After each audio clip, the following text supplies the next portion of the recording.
Today is June 25th, 2019. My name is Jason Higgins. I'm in Kansas City for an oral history interview with Raymond Sostarich. Mr. Sostarich, thank you for joining me and for your willingness to share your story. So, tell me about what it was like growing up, and how many brothers and sisters did you have again? In the United States, I had three brothers. And you had And there were three boys and one sister that was born here. And you had another sibling. Your parents had another child that was born in Europe Yes, that passed away. during the war. I can't get that straight. I got a picture of the child, and I got my brother there, and he looked like he's probably about 15 or 16, and the child looks to be about 6 or 7. The child could have been saved if he had a little ice or something, because all he had was a fever. That's terrible. Yeah. You need a drink of water? Just a young boy. There were three boys and one girl born in the United States here. The first was born in 1926, shortly after my mother and father come here to Kansas City, Kansas. And do you know why your family decided to settle in Kansas City, of all places? Because most of the Croatian community has settled in Kansas City, Kansas. And did your They were employed in Armored Packing Company. Armored Packing Company got a lot of these people from old country to pay their way over here to put them to work, and create jobs. Armored Company had several houses for rental that they rent to these people and got some of their wages back that way to rental property, and giving them jobs. I'm sure they had probably grocery stores and dry goods stores that they sold to these people. That was one of the reasons why my father come to Kansas City, Kansas, because down in South, that was a terrible job there. He worked in the swamp. And later on, they converted that swamp. They got a lot of money for that swamp. And they converted the swamp into it's a shopping mall now. So your father, he worked at that packing plant? But he worked at the packing plant until he retired. Did your mom work? My mom worked. She was a very good seamstress. She could look in the window and see a dress and come home and sew it for my siblings, and her friends. I also seen her sew a couple of wedding dresses. So she had if she would have had, if she would have had education, she probably could have been a millionaire in dress designs. Because the person that hired her at the garment factory was a little man, and he told her that. And he hired her for making dresses and coats in his factory. During World War II, I could remember her bringing parts of fatigue jackets home and sew them together, like the sleeves onto the jackets, and then take them back. But so tell me about what it was like during the Great Depression era, before World War II on on Strawberry Hill. What did the families do to support one another? Well, most of the families, to support one another, they would buy, being as they work in the packing house, they would buy this, say, a hog or a calf, or not a calf, but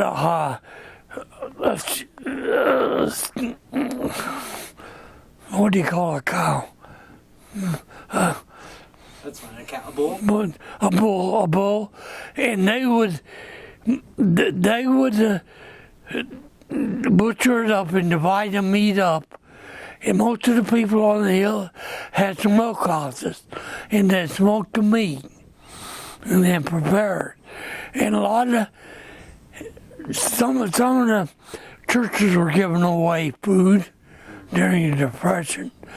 But my father always warned me. I told him one time that, Pop, I can go up and get free bread, you know. They're giving it away. And he said, if we can't make it on what I'm earning, we're not going to do it. Never go up there. Get free stuff. This is always going to be on what I can produce, you know. Sounds like a proud father. I'm very proud. They were very proud parents. Was religion an important part of life growing up? Religion was very important part of life. The women usually always went to Mass every weekday, and on Sundays it was a must. So were the school children, because we were brought up by Catholic nuns. And they seen to it that we went to Mass every morning and received the sacraments. And it was up to the parents. Of course, they always, we made it to church on Sundays. The boys, we were not, but the boys were usually altar boys, and they would help say the Mass during the summer months. During the Depression, Mother would do a lot of sewing, She made most of all our clothes. And they looked like they were store-bought. Very good, very good. Did she do that for other families on Strawberry Hill? Yes, she made dresses for a lot of women on Strawberry Hill. And when Joe, my oldest sibling, was in California, I could remember him sending boxes of clothing, beautiful dresses and coats that the movie star lady Andrew Leeds wore that didn't want no more. So he sent them home to us. And Mother wore them. She looked like a movie star going to church. A lot of the ladies were jealous of her because her clothes were, immaculate. Sure. What did boys do for fun? Boys, for fun, mostly all the boys for fun. Mostly all the boys were, they were grown up with boys their age. A lot of families had siblings, boys our same ages. So we were very fortunate to live with boys our same ages. We had two families on the block that we kind of joined the club and were friends with them because they were our same age, went to school the same grade, and we played the same way. Did the families get together and cook dinners together? And a lot of the families I could remember. My brother, when he had the dump truck on Sundays, the family was all loaded up on the dump trucks, and we'd go out to a city park, which was about 5 miles away. And the men would always bring a little silver lamb from the packing house. And they would roast the lamb or the sheep. And they would bring their own wine and get a little intoxicated sometimes. And the sheep would fall in the ashes, where the women would get on them and really raise hell with them, and usually wind up finishing the cooking. And that's how we spent our time. We had one gentleman to play an accordion, and he had to furnish the music. And then the city park had a big pavilion where the people that were old enough would dance to his music. And we eat together and drink and have a jolly good time till it got dark and we'd come back home. Did you and your family members play polka music? polka, mostly all Croatian folk songs and polka music, yes. Did your parents speak Croatian at home? The parents spoke very fluent Croatian language at home until the kids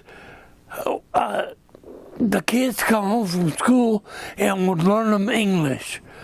And in the earlier part of our school years, we learned Croatian in school. But then we'd come home and we teach the parents how to speak English. My father speaks real good English. He learned from down south. He was very fluent, plus down in the packing house. He learned very fluent English, and he taught my mother. My mother picked up a lot of English at work, at the garment factory, and at the bus station where she rode the bus to work. It cost 10 cents to get on a bus on one end of the bridge and go to the other end of the bridge where the garments factories were. So, no problem for them getting home. Did from work. On the car too? No, my father walked to Armours every morning.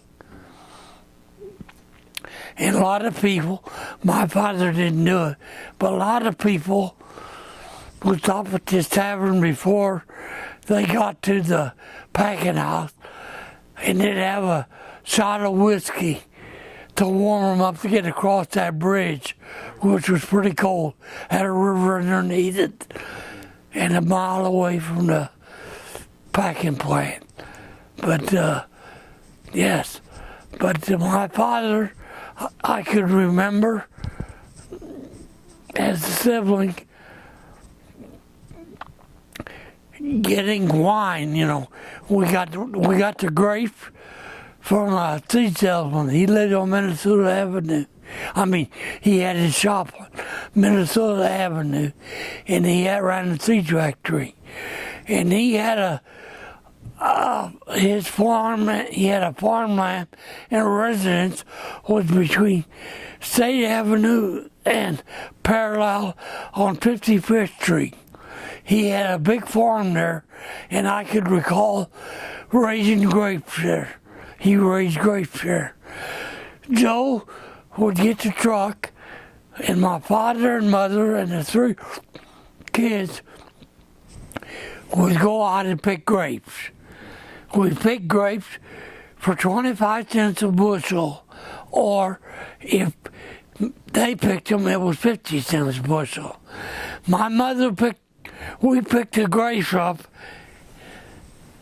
and had a full bushel, and figured we had a full bushel, and would take it to my mother.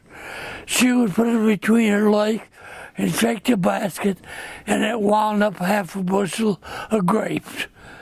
And we had to do this till it was full and juice almost running out of the grapes. We'd load them on the truck, take them back down to Ann Avenue. Did you make wine? Well, my father and I made wine, and we all started to make wine at one time. And my siblings didn't like to make wine. Well, of course, I didn't like to make wine either, but they done everything they could to get out of making wine. So my father'd run them off, and he says, I want Ray to help me. And so they'd bring the grapes downstairs, and I could remember my father had a grinder and a wine press. He bought it from somebody that made it down there. And we ground the grapes, 12 bushels to a barrel. Just me and my father working down there.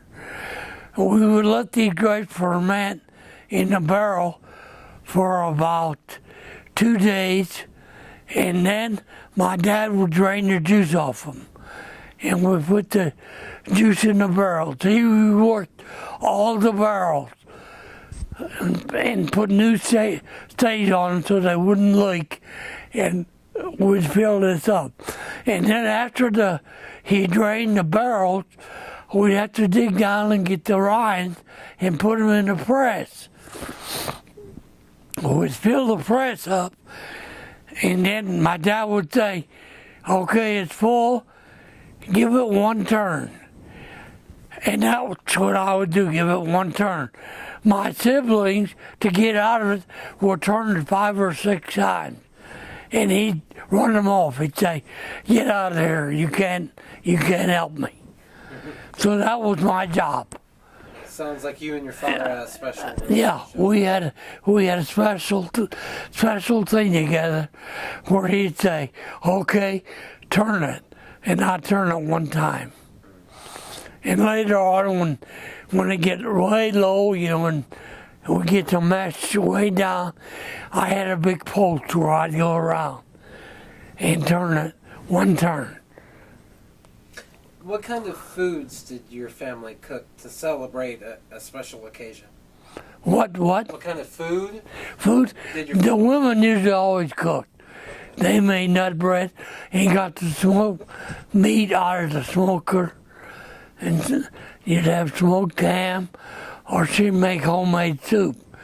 One time we was all sitting at the table one Sunday, that was our favorite. Homemade noodle soup, which my mother made. And then they would buy a chicken, and she would fry a chicken for us. And after we got through eating, my father would wait. He would be the last one.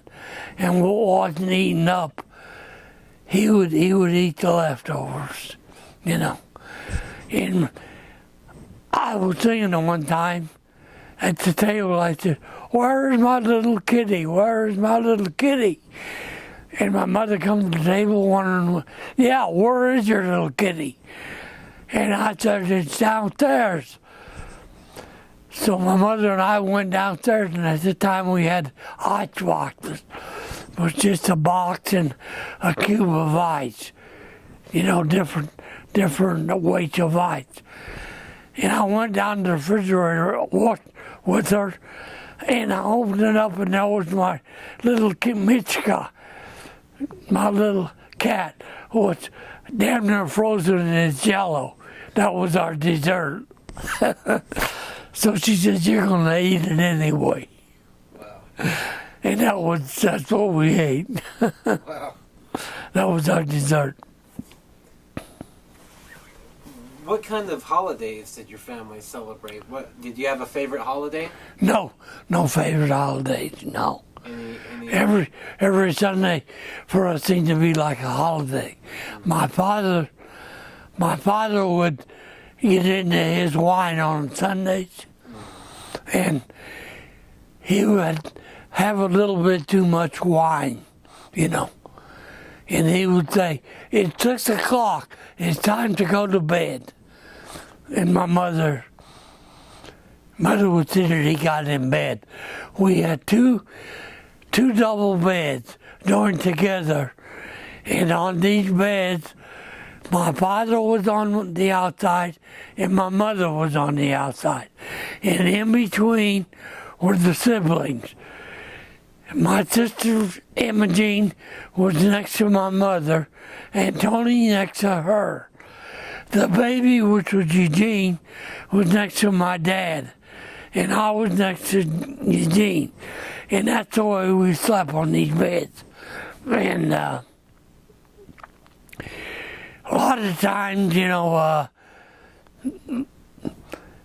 my father would try to get into some mischief, before going to bed. And my mother would says, "Go ahead, you play around with your dad." And my dad was acting like he was a wrestler, and he'd get down on the floor with me, and I'd pin my father down, because he was drunk. And I'd get on top of him, and I could see him grunting and using every muscle for him to try to push me off. And I'd seen that. And I'd fall back and fall off, and I said, yeah, you're a better man than I am. And he said, I told you I was. And then that's when he'd go to bed. And my mother would just sit there and laugh. And the rest of us would turn the radio on and listen to the serials and what have you. So he would go to bed early and everyone else stayed up late. Yeah, but we stayed up late though.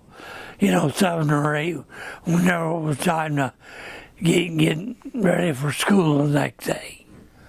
At what point did you get a job? Well, during the war at St. John's the Baptist, they had a club. And at this club, they had a bowling alley. They had 6 bowling alleys. At one time they had 3 alleys, and then they converted it into 6. When the boys were getting home from the service, they had trouble finding pin setters to set the pins, and a lot of the service guys were setting pins for these guys from the bowling. So I had a job. I always had a job setting pins. For a line, you got 2 1/4 cents. See? So that's how I made my money. And during the bowling season, they had leagues. And leagues consisted of 5 players from each side. And they formed leagues that way. They had their own teams. And that's how I would set alleys. There were 10 players that I had to set pins for. And they used 2 alleys. And it took about an hour and a half to do this. And I would run them through, get the job done. And I would make 75 cents for both alleys. I set 2 leagues, which I'd start at 6:30 and get off at 11:30. And I'd make $1.50. And when I got done, this bartender would make me a hot dog coney sandwich, and he'd give me a Vescola plus my $1.50. And I'd eat this, take a shower, and go home for school the next day. And that's how I made my money. But the other siblings wouldn't set pins. They didn't believe in working. You were the only one. I was doing it. My father said, I'm not bragging, but my father said, here's what you're going to do. In the summertime, it was my job to paint the windows and the screens on the 2-story house. My older sibling went to paint one time, and he got about a 1/2-inch paint on the windows. And I was like Leonardo, painting, no paint on the window. And my dad said, you're the one. You're the one. Other ones go, get away, you're not gonna paint for me. So they worked smart and used their head, and I didn't.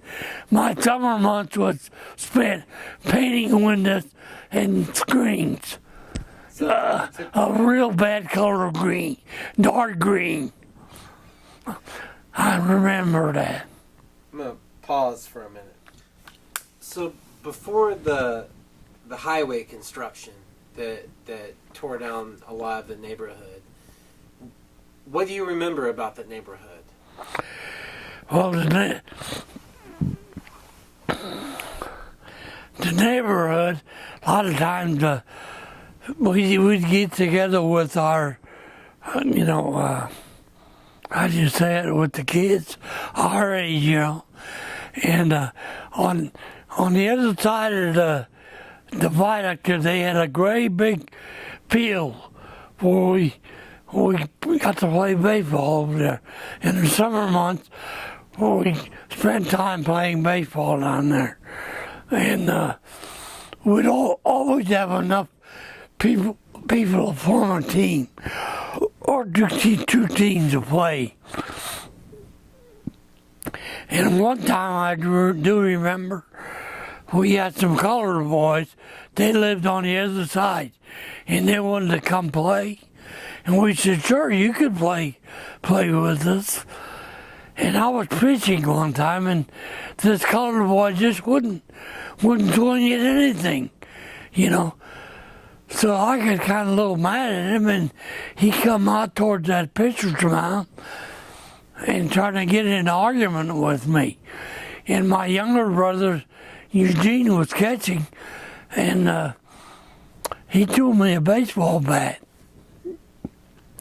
And in the meantime, this colored guy, he passed on a hat to his other colored guy, and he had a knife underneath there. And he come towards me with that knife and just, he will cut my gizzard, you know.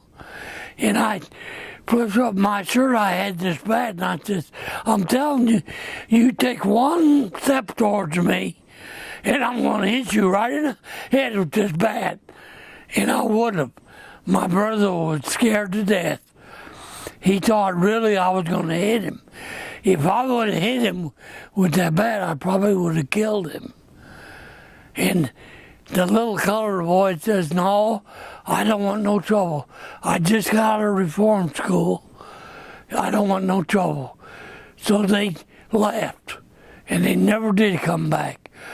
But I was really relieved. I said, boy, I'm glad you come up there, because I was really going to do that. My mind was made up. You're going to try to cut me with that knife? I'm going to pick you up so you can't do it. Did you play organized sports for your school? Did you play team sports? Yeah, we played. I was the only one out of the bunch that played football. Later on in life, my younger sibling played baseball and football. But in our, when I was about 14, our group of boys made up a football team. We were on the city championship. We were best in the city of Wyandotte County. We were good. And at the time, we had to go play our football games up to 14th and off Minnesota Avenue. It was Ward Field. And CIO was the Catholic Youth Organization, furnished our clothes, football equipment. And they just threw the football equipment in a pile. And you took your pick. Other schools usually had uniforms. Come up there. But we were ready looking, but we beat the best there was. St. Peter's was the king of the crop, and they had white and green, which was their color, Irish people. And we beat them every time they played them. And of course, when we went to school, some of the players went to parochial school, which was Ward, and the other ones went to public school, which was Wyandotte. So that split us up. Did you date? No, we wouldn't date much. No. Did you have a best friend? Girls was like a taboo. Boys didn't care about girls. Girls did their own thing, and so did boys. Even in high school? Towards the end of the high school, you would think about it. But boys, most of us played baseball, and in the summer months we'd play marbles. We'd shoot marble games. Did you have a best friend? Oh yeah, the boys we had our age was our best friends. The ones we had age with. And we had a club like next door to us. They formed like a little club, and to join the club you had to have matchbook covers. And we'd find them along the street or by the taverns. And that's when most of the guys would get together and would kind of have a meeting there, and then from there we'd go down and play ball or box. My brother Joe gave us a set of boxing gloves. And a lot of times we would box with the partners, and I was left-handed, and I had a left-handed glove. And they put a blindfold on us, and we would box that way, and we'd pick that blindfold up and always have a better shot at our opponents. So your brother Joe, he served in the military during World War II? Yes. Which branch? Pardon? Army? Army Air Corps? Yeah, they called it Army Air Corps at that time. Did he serve in the Pacific? No, he was in more or less up in the Aleutians. Aleutian Island? I remember him being up in Alaska. But where his bases are, I don't know. I remember that and something about Victorville, California. He must have got out from there, or that must have been his base. His siblings would know more about that. Not his siblings, but his kids. And you served in the military too, correct? Yes. Army? I was in the Army, and I was in Korea. What years did you serve? 51 to 54? 53 to 54. I was in the military during the time at the end of the war there. Did you see combat? I seen 4 months of combat, yes. We was in the artillery, and we would do fire on the opponents, our enemy. 155 howitzer? 105. 105. They were light artillery. 155 was behind us. And later on, I got to be the chief of the firing, the chief of section, which was 13 men in one piece. And a section consisted of 6 pieces. And you had a battery, A, B, and C. Okay. Later on, I worked up to the rank of staff sergeant, where I was chief of firing battery.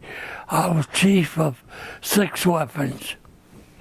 And I had hundreds of men under me. So you were there during the armistice? So whenever... And the armistice, they started the armistice in 1954, last of July, and I was there, for the armistice. What season were you in Korea? Was it winter time? Or was it... And the season theirs was, they had terrible winters. We were there, I was there for almost 20 months. So the rainy season, summer season, and the winter season. And the rainy season, which was monsoons, was usually in the summer months, April, May, and June. Then summer months, June, July, and August. But it was that terrible season, though. Winter weather was terrible. And when I got out of the retired, or was at home at armistice, we was close to the 38th parallel. So you were at the... In the Chorwan Valley, 38th parallel. Were you drafted into the military? Yes. I was drafted in the military on November 2nd, 1952. And I started my basic training at Camp Chaffee, Arkansas, for 4 months, and from 4 months we went to Korea. What was it like coming home from Korea? We were on a troop ship, and very crowded, had over 10,000 people. Take about 2 weeks to get back? 2 weeks to get back, and we landed in Camp Tillman, Washington. Oh, Washington State. Okay. Yeah, we landed there, and from there we went by a troop train to Camp Carson, Colorado. And from Camp Carson, Colorado, they said it was so crowded, they said, you go down to the supply area and pick up sheets and pillowcases and pillows and stay in this area, or go to town and come back in 10 days. The buses will take you to town. So I went to town, and I went all over town looking, and having a good time partying. And I got on this bus about 10 o'clock. And one of the guys that I got my military with, basic training, he said, one of the guys that you went to service with was your buddy. He's in town. I seen him there. And I said, who? And he says, his name's Lad. And I said, oh, my friend Ladisick, he was my neighbor. We joined the military together. We got drafted together. So I got off the bus and I said, I'm not going back in town. I'm going to look for the Lad. And I couldn't find him. I hit all the taverns and was getting drunk. So I went, got this bus, and I said, I got to go back to the base. So I got on this bus and went to the back. Who's sitting in the back? Is my friend Lad. I said, Lad, where in the hell have you been? And he says, well, I was in Denver, Colorado. I took a bus and I went from Colorado Springs to Denver, Colorado, which was about 80 miles, I think. And he said, this guy had a pigeon club. Lad belonged to a pigeon club before he entered, and while he was in there. And a pigeon club consists of homer pigeons where, you go to the club and they had a home, their coops were like homes. And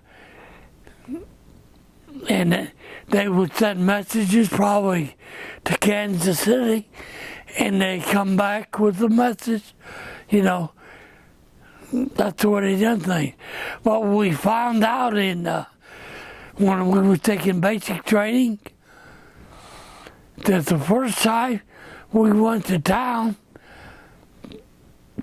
Ladisick looked on his club card there, and there was a pigeon owner in Fort Smith, Arkansas. So we looked him up, and he had the biggest restaurant in Fort Smith. And he said, you guys come over anytime you want. The meals are on me at the restaurant. That's really close to Fort Chaffin. And then he took it to his place where they had coops for pigeons, and the coops were, like a loft where the pigeon would land and go in the loft. It was just like a home. So that was the latest fun there. Mine was going to the bars and finding women, Yeah. And he kind of took care of me because he didn't drink. I said, Ladisick, what was your favorite thing to do on a night off? What do you want to do? And he says, I want to rent the best hotel room they got. And we did, and he said, I want to get in there and take a bath. That's what he done. And he didn't deploy to Korea, though, right? Yes. Oh, he did? Yes. Let me tell you, when we left Fort Smith, Arkansas, after our basic training, we all got on the same leave. We came home together, and Ladisick lived a block and a half from where I lived. So, and we had to go back to the same, we had to go back to the Union Station. That's where we assembled to go to Camp Stoneman, California. Okay. So Norman, I could remember all the troops. There was probably 300 troops at this Union Station. We all assembled. Our rendezvous point was Kansas City, Kansas. So we assembled there, and I could remember my dad and mother and my sister Em and her husband Joe took us to Union Station to catch a train. And we was all at attention down there. And my dad kind of broke up because he'd seen me go for the last time. So we got on the train at Kansas City, and it took us 3 days to get to California. And from California, we went to Camp Tillman in California.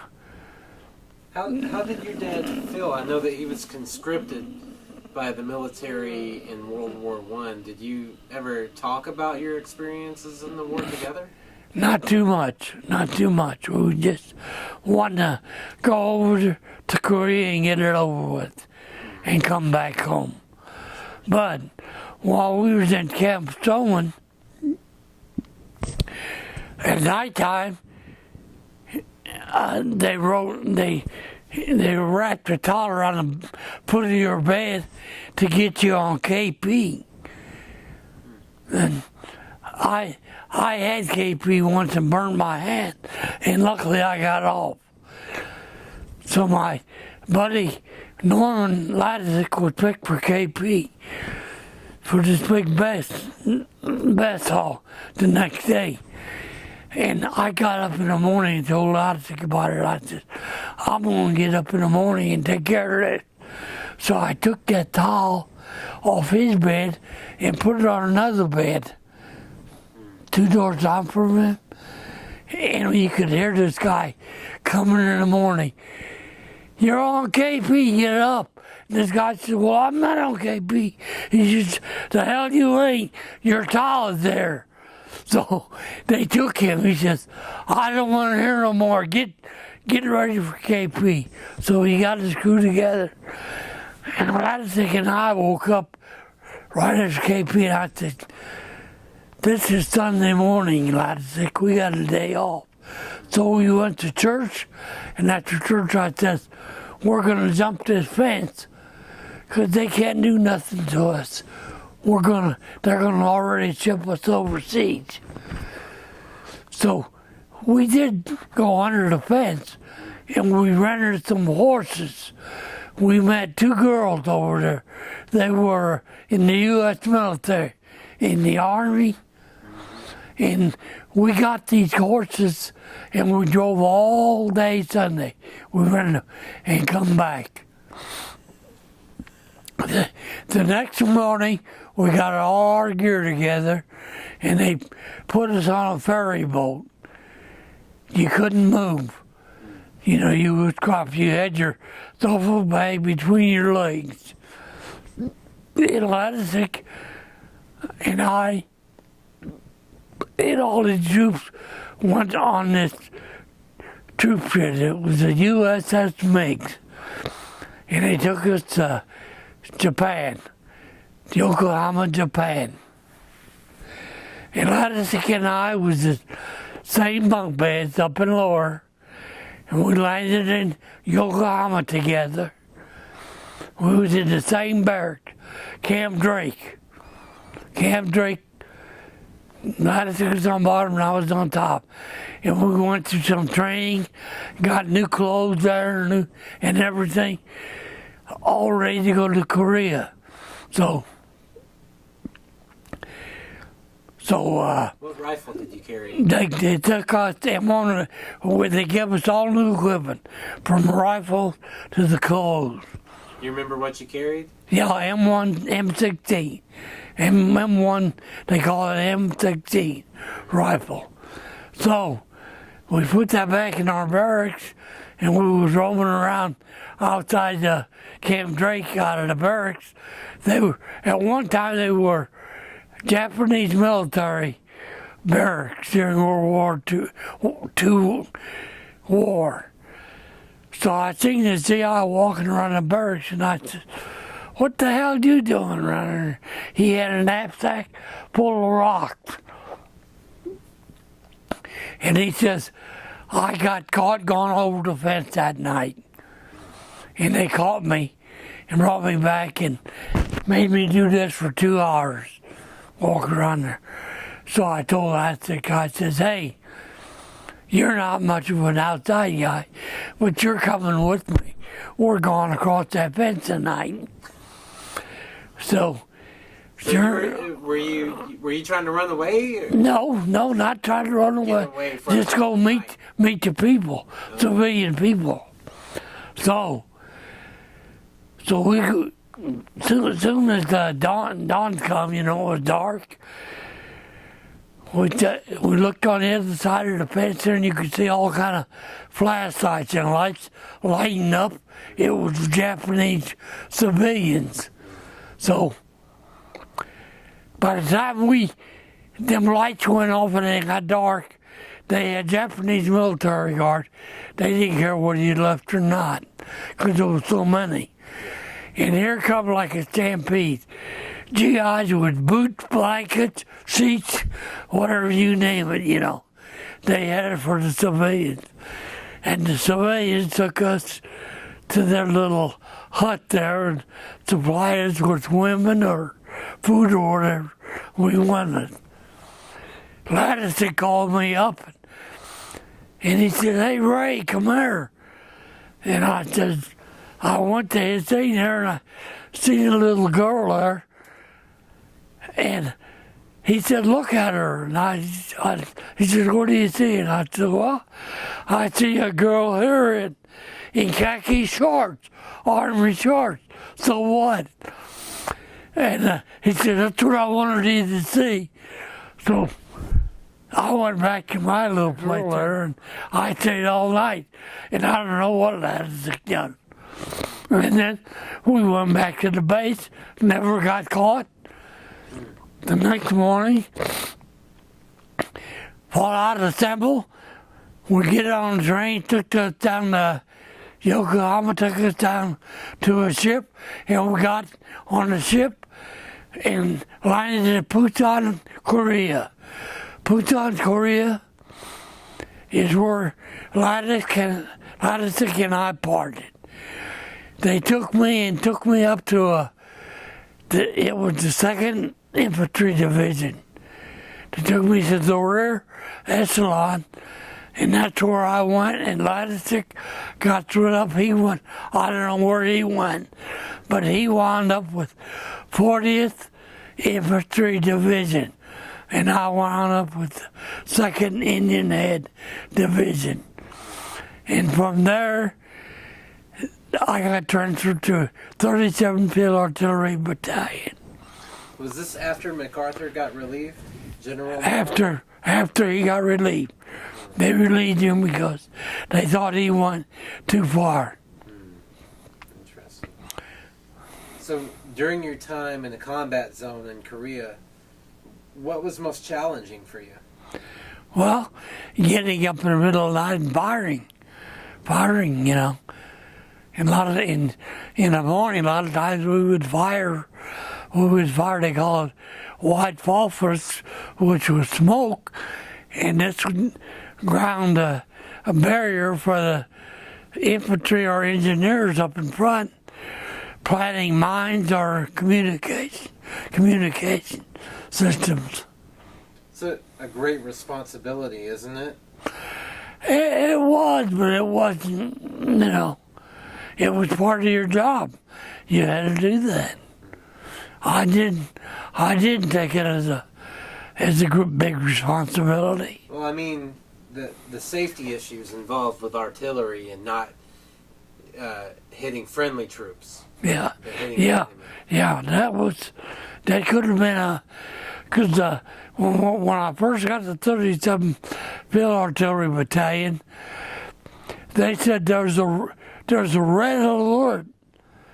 That means that 20,000 Chinese broke through the lines, you know. And they had us on this alert up there. It was up on top of the field artillery position, on top of the mountain. And there was a 50 caliber machine gun there, mounted in a dugout where you could, you know, 4 people could go up there. So all the while we were running up this hill here, I could run about halfway and I was winded. And I said, man, I got to defend these people down there. How in the hell am I going to do it? You know. But finally, we got up to the top of the hill with me, a Mexican guy, another white guy, and a black person. And we got to this real nice emplacement where our 50 caliber machine gun was. And I said, hell, all I know how to do is fire this thing, you know. And the Mexican guy says, well, I had infantry training. You know, we'll get by with just firing this thing, you know. And right below us was a big U.S. Army tank, somewhere below us. And we got to wondering, well, man, we could hit our own troops, you know. So, anyhow, we get ready, all lined up for the enemy. They kind of scared the hell out of me. And this black guy, not that I'm against blacks, but he was with us, and he had a bandana right around his ears, afraid of the bugs. You know, getting in this thing, there was bugs around. And I said, you crazy thing, you're more worried about bugs than these troops attacking us. So the Mexican guy says, don't worry about it. Let him take the first shift of sleeping. So I couldn't go to sleeping. Nothing developed, which I thank God, you know, because I probably got killed. I wouldn't have known what to do. Is that the closest call that you had? Yeah, yes. Just to really get back into combat. Later on, as you progress in rank, the lower person had to man that position. See? Well, you were mostly in the rear. Mostly right behind the first mountain. See, right behind the mountain, there was a mountain, and we was right in camp right below that. And we shot over the mountain. On top of the mountain was our forward observers, what was call the action back. It called from us to the guns, I want firepower. After the war, did you ever have any kind of issues readjusting? Did you ever have nightmares? No. After the war, you know, they didn't have much work to do, so we had to start basic training all over again, almost all over again. But being that I had military rank, I was kind of free of that. So you were able to. Where were you stationed after the war? Right in Korea. I left Korea. I got on a plane and left Korea for the United States. I got on a ship in Japan. And from Japan, we went to the United States. And separated in Fort Lewis, Washington. At what point did you meet your wife? I met my wife at her brother's wedding. When was this? It was in probably 57 or 57, I would say. So it was after the war? Yeah. After I got out of the war, I was out of the war and went back down to work at Sostariches. They took me back to work because they had to. All my military time counted as time at Sostariches. So they had to keep your job for you while you were Yeah. In the meantime, the jobs have changed a little bit. When I went back, I had my pick. In the meantime, when I went back, still I never had no apprentice machinist. So I got with the with the man down at Tillwright's, not the engineer, but the office part, and told him, let's get something started because I'm with the military and we can do this to the GI. So I was the first one that got into on-the-job training for a machine shop. And that's the job I got. Was your wife from the same neighborhood? Yes. My wife was Croatian. Like I said, I met her at her brother's wedding. At her brother's wedding. Yeah. Did you grow up together? Or? We was apart, like I say. She lived about 2 blocks away from me. The boys ran around together, but the girls didn't. So you knew her brother first? Yeah. Okay. Oh, yeah. See, her brother was my age from a different block, but she had a sibling brother who was the same age as my sibling. That's the way it went, almost over the whole hill. But we didn't mingle in different blocks. We stayed on our same area. So whenever you started courting the woman who became your wife, did you have to ask permission from her father and her brother? Her father was already dead. But yes, I had to get permission from her mother to date her. Where did you take her on your first date? Do you remember? No, I don't. I think on her first date, I took her to. At one time they had these beaches. It was Wynwood Beach. It was somewhere in Missouri. And later on in the beach they had a part of like where they had the Castro sisters were present there, made an appearance there, and they had a show there. That's where You ever go? Did you go to drive-in theaters? Yes, they had drive-in movies. Yeah, we went to them a lot. How did you propose? I just at Christmas time and that following year, I just gave her an engagement ring and says, "We're going to get married," and that was it. And she agreed. Yeah, Okay. she was real thrilled to get the ring, and she was the last one in the family, last child in the family, and then that summer we got married. Okay. Was she a little bit younger than you?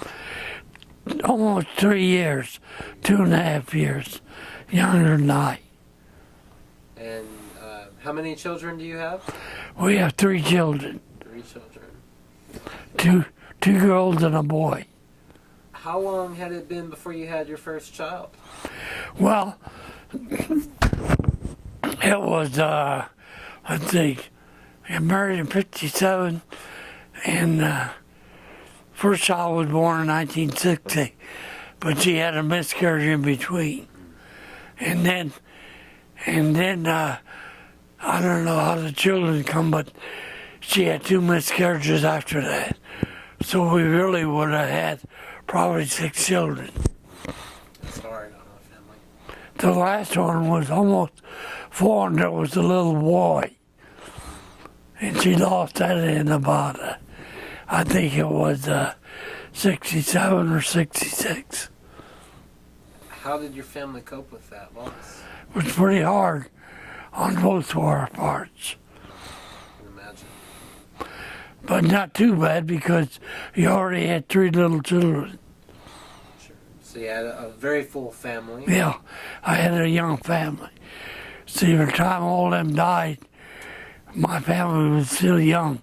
The oldest one would have been about 5 or 6 years old.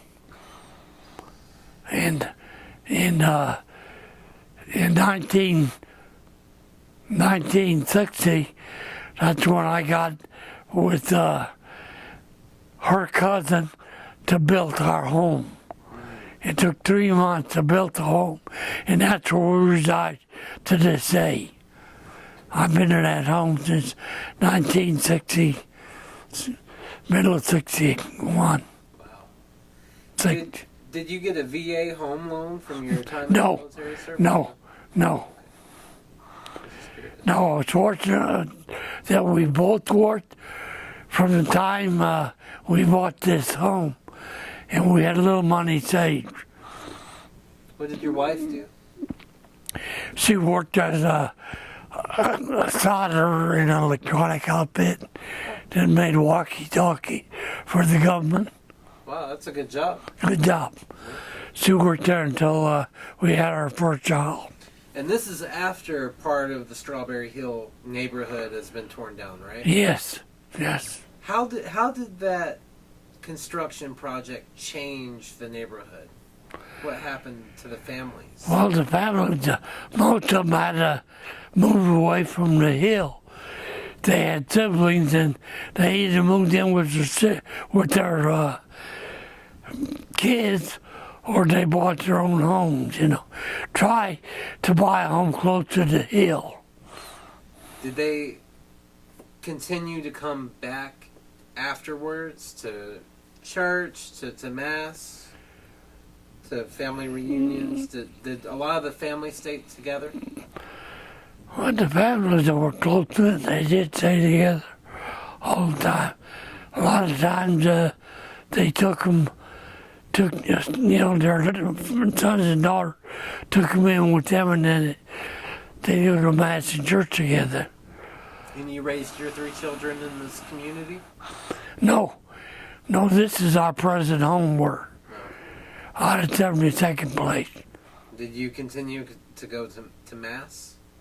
All my children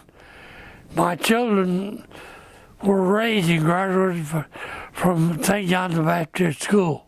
The same one you went to? Yes. The oldest one, she was born in 65. She was I'd say probably 12 years old. She went to St. John's there, and then I put her to a junior high, and then school out there by us. And did you and your brothers stay close together? Our brothers? Yes, one of my brothers lived 2 blocks away from me. That's right. You said that. The other one was in the service, but we made a point to visit one another probably once a year. Either I visit them or we visit them. Yeah. Okay. At what point did your father pass away? My father passed away in 1964. My mother passed away in about 58, a year after we married. Your mother passed away before your father? Oh, yeah. It must have been very hard on him. Yeah.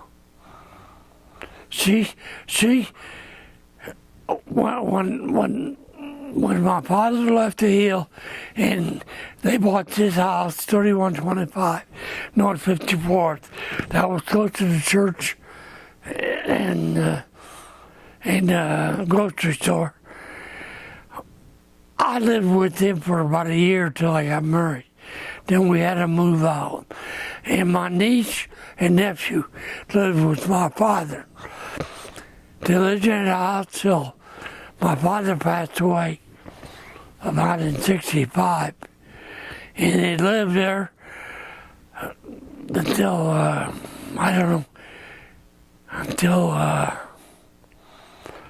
would say maybe, they lived in there quite a while until they bought a new home out there. Okay. Do you want to pause for a minute? Yeah. Worry about hot down on the hill. When we lived down on the hill in the house, my mother and father, my dad already had this foundation for this little hut built in the back. He had a foundation and all the framework built. It looked just like a little house. Now during the war, my mother convinced my dad to turn this into a house. So they commenced building a house out of this little shanty, which made a nice little house.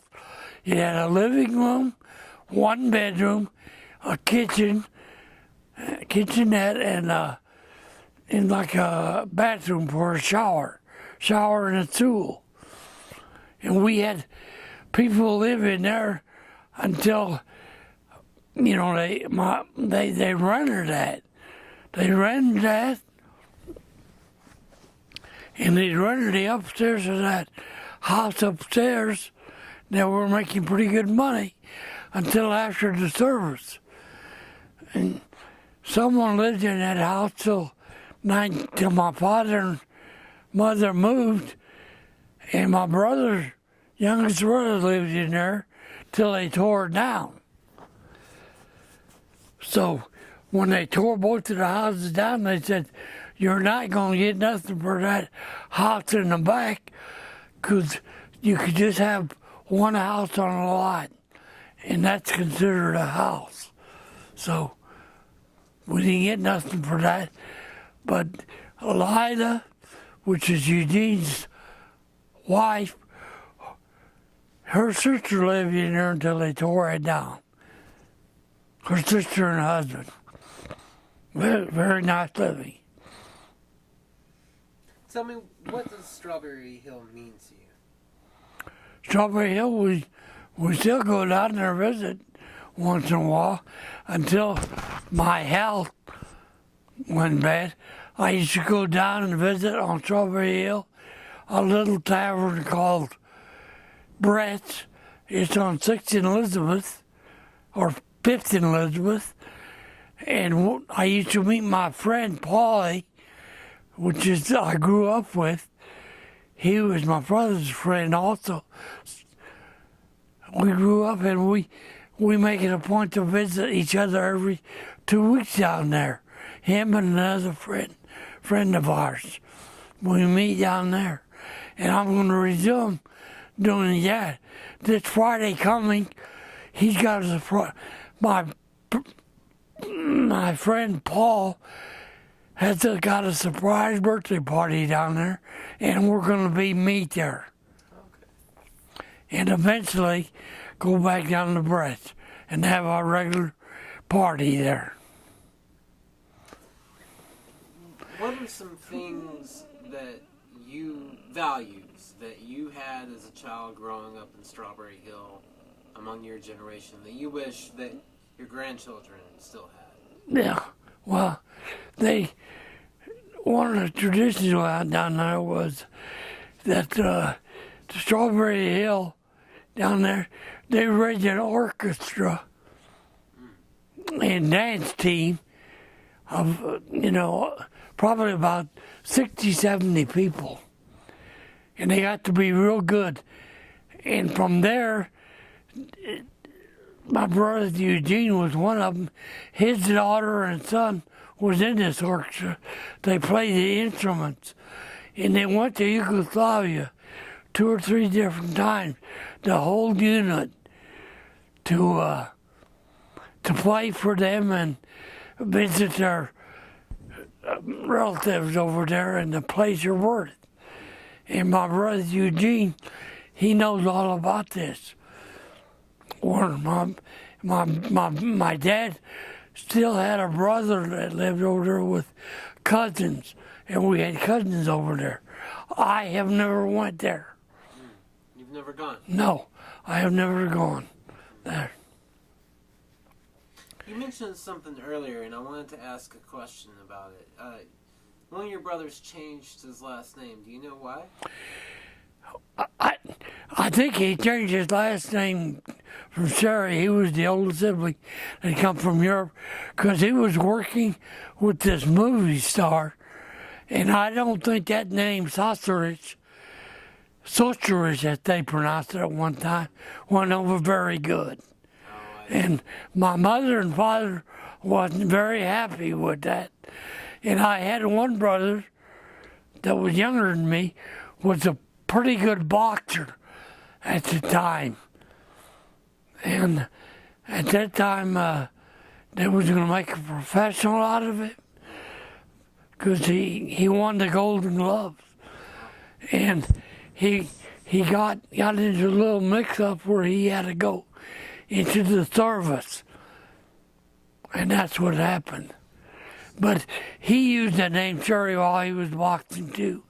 But that's when both of them admitted to my dad that was a wrong thing to do. They regretted. Yeah, they regretted that. And you kept it. Yeah, I never did change my name, no. No. He's the only one to change his name, but my one sibling is a boxer done it just temporarily as he was boxing.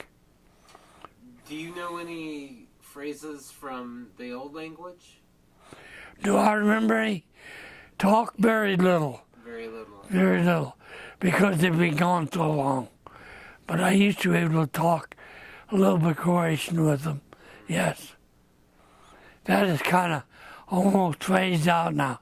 That language and the music and polkas, it's almost all getting phased out. We have St. John's Baptist has a reunion every year. They call it the ice cream social. And most of these people come back for that from all over. That's truly a big event. And that's when they have a lot of this Croatian music played. And the people that are still alive they play their instruments. What do you want future generations of your family to know about your family history? Well, most of my family has fell away from that day. It seems like these organizations now don't have nothing to do with the Croatian. I got one niece that she's my niece that she has been over to Yugoslavia, but that's just been on tours, and she hasn't really been able to go see the village again. She wants to go with me and her dad, but I doubt we'll live long enough to do that. Well, I hope you get the chance. Hopefully. I hope so. Hopefully. I think this is about all I got for the review. Do you think we covered most of it, or? I do. Is there anything throughout the interview that you wanted to talk about that we haven't had a chance to talk about yet? No, other than John, I hope he has better luck with his siblings than we have with passing on this Croatian tradition. Because I'm sure there's not much of it left.